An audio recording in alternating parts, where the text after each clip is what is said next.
लालची किसान की कहानी। एक जंगल में एक हाथी रहता था। उसे मीठे गन्ने खाना बहुत अच्छा लगता था। पूरे जंगल में ढूंढने पर भी उसे कहीं भी एक भी गन्ना नहीं दिखा। ऐसे घूमते घूमते एक खेत के पास आई। वह खेत पूरा गन्नों से भरा था। हाथी उस खेत के किसान के पास जाकर बोली, किसान जी, इन गन्नों को देखकर मेरे मुंह में पानी आ रहे हैं। 2-4 गन्ने दो ना।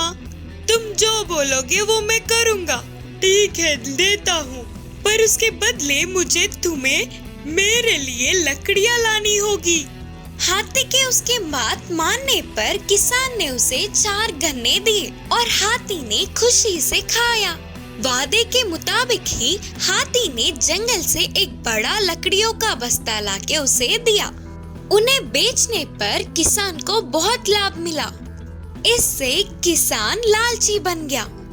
मैं जैसे बोलता हूँ तुम वैसे ही करो, तो तुम्हें मैं फसल काटते समय बहुत सारे गन्ने दूंगा। हाथी फिर से गन्नों के लिए मान गया। किसान हाथी से हर रोज एक बड़ा पेड़ कटवा के लकड़ियां मंगवाता था।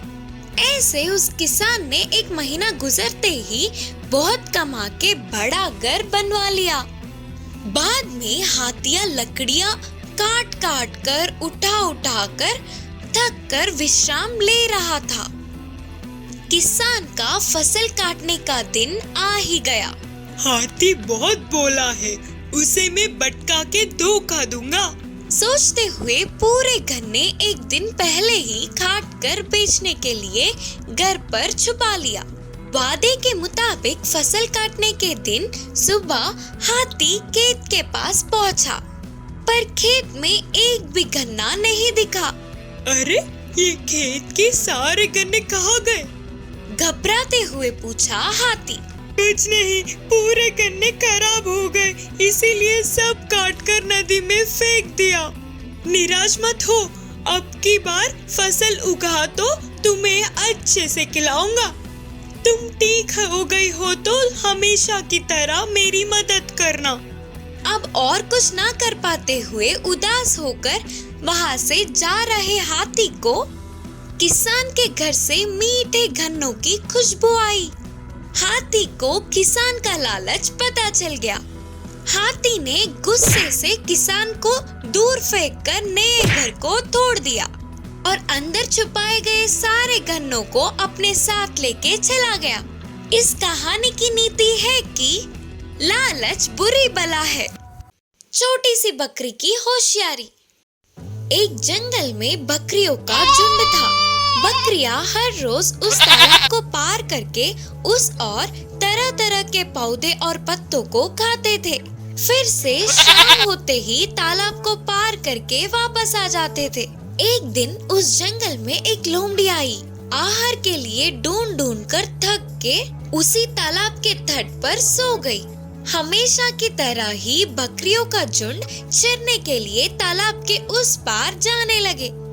उस झुंड की एक शैतान छोटी सी बकरी सबसे पहले तालाब पार करने के लिए तेजी से भागते हुए उस तट पर पहुंची। आज सबसे पहले मैं ही इस तालाब को पार कर रही हूँ, बोलते हुए खुशी से उछल उछल कर तालाब पार करने लगी। उस आवाज से लोमड़ी के उठते ही बकरी को देख भूखे लोमड़ी के सांस में सांस आ गई। बिना आवाज के उस तट के बाजू में छुप गई। बकरी को खाने जा रही है करके उसके मुंह में पानी आ गए। तालाब को बस पार करने ही वाली थी, तभी अचानक बकरी ने लोमड़ी को देखा। इससे वो डर गई। वापस पीछे की तरफ जाने की सोचा तो वो तट बहुत पतली थी और ना ही वापस मुड़ के जा सकती थी।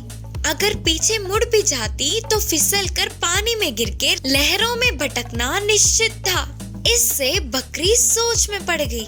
यह बात समझने वाली लोमड़ी सामने आकर खड़ी तो इतने में बकरी को एक उपाय सूझी और बोली, लोमड़ी मामू, मुझे पता है कि तुम मुझे खाना चाहते हो। मैं तो बस छोटी सी और दुबली सी हूँ। मुझे खाने से अच्छा तो मेरे पीछे आ रहे बकरियों के झुंड से तुम्हारे पसंद का और पर्याप्त बकरी को खाना ठीक होगा। बकरी के बातें सच है या झूठ करके लोमड़ी के सोचने से पहले ही उसे बकरियों के झुंड के आते आवाजें सुनाई दी। फिर लोमड़ी ने सोचा, हाँ, ये भी सही है। ये बकरी की बच्ची तो मेरे एक दांत के नीचे भी काफी नहीं होगी। वही उस झुंड से अच्छा सा पुष्ट बकरी को ले गया तो एक हफ्ते तक आराम से खा सकूंगी। सोचकर लोमड़ी ने उस छोटी सी बकरी को छोड़ दिया। वह शैतान बकरी तुरंत उधर से निकल गई। लोमड़ी को बिना दिखे उस खतरे के बारे में जोर से चिल्लाकर चेतावनी दी। इससे उन बकरियों का झुंड उधर से ही वापस मुड़ गया।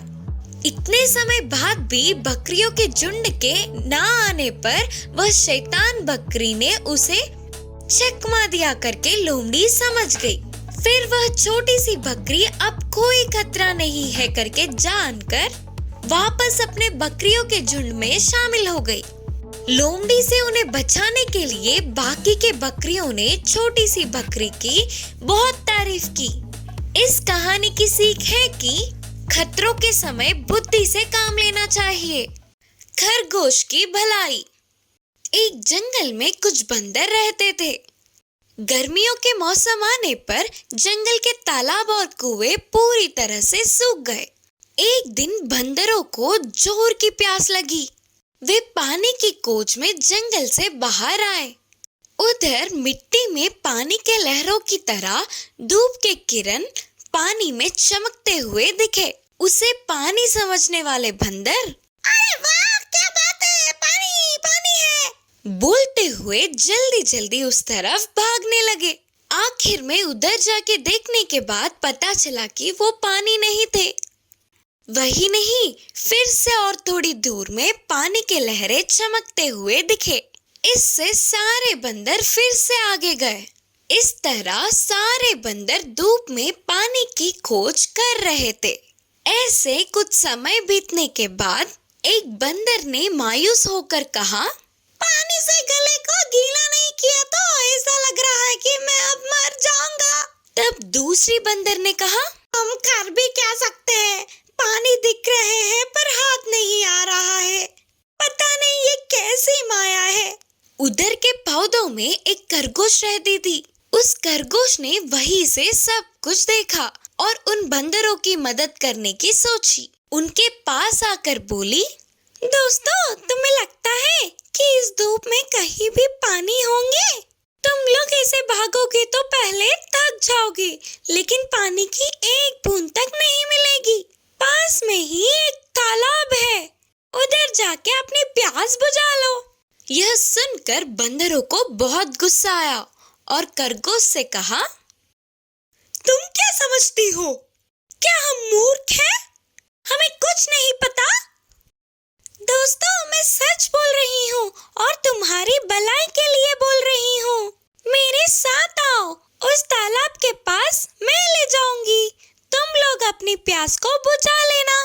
बोलते हुए खरगोश ने समझाने की कोशिश की। तुरंत उन सारे बंदरों ने उस खरगोश को जोर से पकड़कर कहा, क्या रे, तू हमें क्या बताएगी?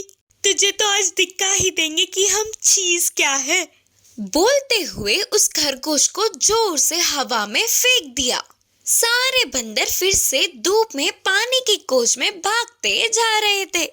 इस कहानी की शिक्षा है कि दुष्टों की भलाई करने पर उसका नतीजा ऐसा ही होता है।